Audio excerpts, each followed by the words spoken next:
Selamat datang di channel ini, channel yang akan mengungkap berbagai peristiwa masa lalu yang patut Anda ketahui.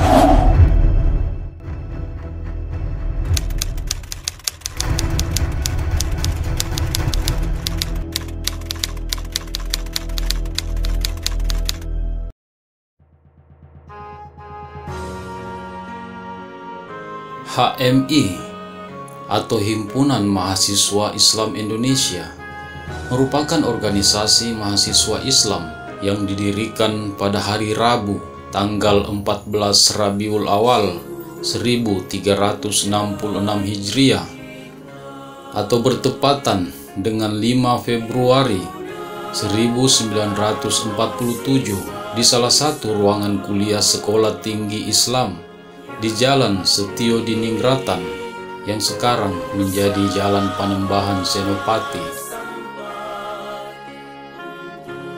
Lafran Pane mendirikan HMI bersama 14 orang mahasiswa STI lainnya tanpa campur tangan pihak luar.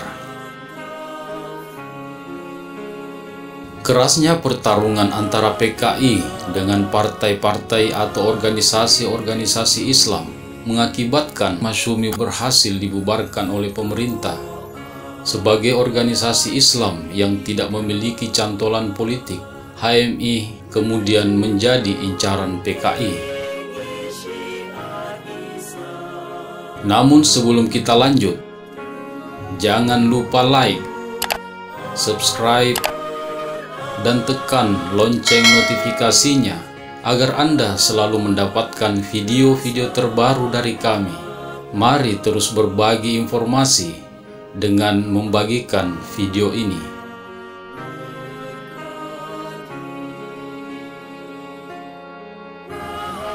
Himpunan Mahasiswa Islam Indonesia atau HMI dalam perkembangannya mengalami pasang surut bahkan hingga ke titik nadir pada masa demokrasi terpimpin.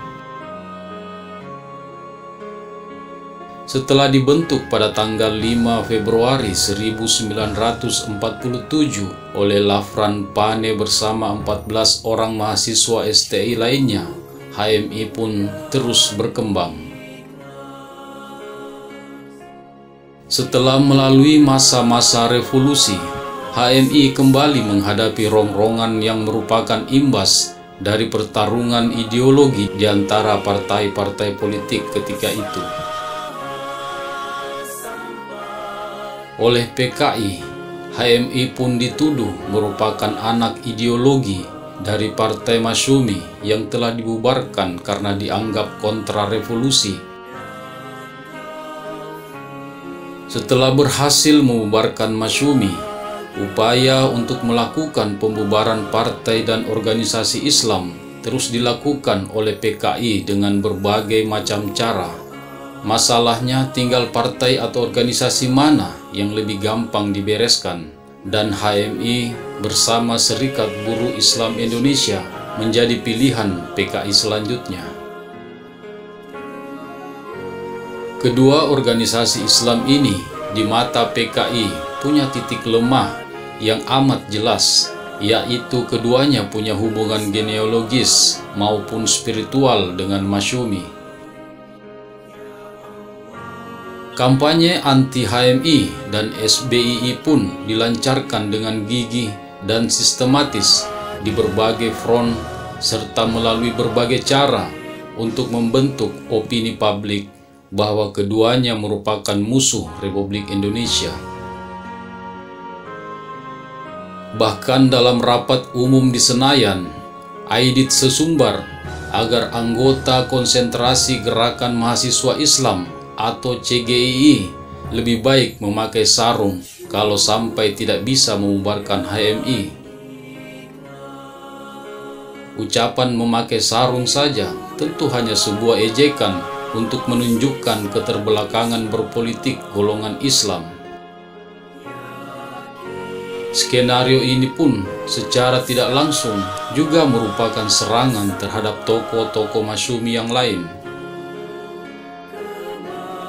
Dendam sejarah PKI kepada HMI merupakan sebuah tantangan tersendiri bagi himpunan mahasiswa Islam. Setelah agitasi-agitasinya berhasil membubarkan Masyumi dan GPII, PKI menganggap HMI merupakan salah satu kekuatan dari mahasiswa Islam yang harus dibubarkan. Begitu bersemangatnya PKI dan simpatisannya dalam membubarkan HMI terlihat dalam segala aksi-aksinya, mulai dari melakukan hasutan, menyebar fitnah, propaganda, hingga aksi-aksi real lainnya seperti demonstrasi, bahkan melakukan penculikan dan berbagai tindakan-tindakan lainnya. Demonstrasi PKI untuk membubarkan HMI terus dilakukan, bahkan melibatkan jumlah massa yang sangat besar. Spanduk PKI yang berisi tulisan-tulisan ganyang HMI, bubarkan HMI, hidup polisi, bubarkan HMI, HMI anak partai Masyumi adalah sebagian dari berbagai propaganda yang dilancarkan PKI untuk membubarkan HMI.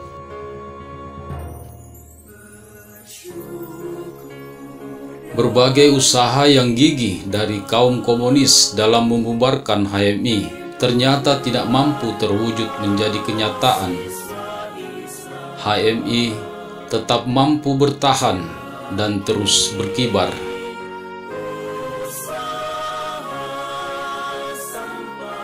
Dalam bukunya Berangkat dari Pesantren halaman 526 sampai 529, Saifuddin yang merupakan Menteri Agama ketika itu menceritakan keinginan Presiden Soekarno yang telah termakan hasutan PKI untuk membubarkan HMI. Akan tetapi melalui dialog panjang dengan Soekarno, akhirnya Soekarno pun menyerahkan pembinaan terhadap HMI kepada Saifuddin yang juga merupakan tokoh Nahdlatul Ulama. Soekarno juga menyadari keberadaan HMI yang berisi anak-anak muda yang progresif tidaklah seharusnya dibubarkan. Dalam situasi tersebut, pengurus besar Nahdlatul Ulama pun mengeluarkan pernyataan keras bahwa setiap rongrongan yang dilakukan terhadap kelompok umat Islam akan dianggap oleh NU sebagai rongrongan terhadap umat Islam secara keseluruhan. Pernyataan ini tentu sudah sangat jelas merupakan sebuah perlawanan terhadap upaya untuk kembali merongrong organisasi, bahkan umat Islam yang ada di Indonesia. Dan sejarah pun kemudian membeberkan dengan jelas siapa sebenarnya yang kontra revolusi. PKI dengan puncak aksinya pada tanggal 30 September 1965 telah menjadikannya sebagai salah satu organisasi terlarang di Indonesia. Jika Anda menyukai video ini, jangan lupa tekan tombol like, subscribe, dan nyalakan lonceng notifikasinya agar Anda menjadi orang pertama yang akan mendapatkan video-video selanjutnya. Jangan lupa juga memberikan komentar terbaik dan konstruktif agar kita dapat terus berbagi pengetahuan sejarah. Terima kasih telah menonton video ini. Semoga bermanfaat.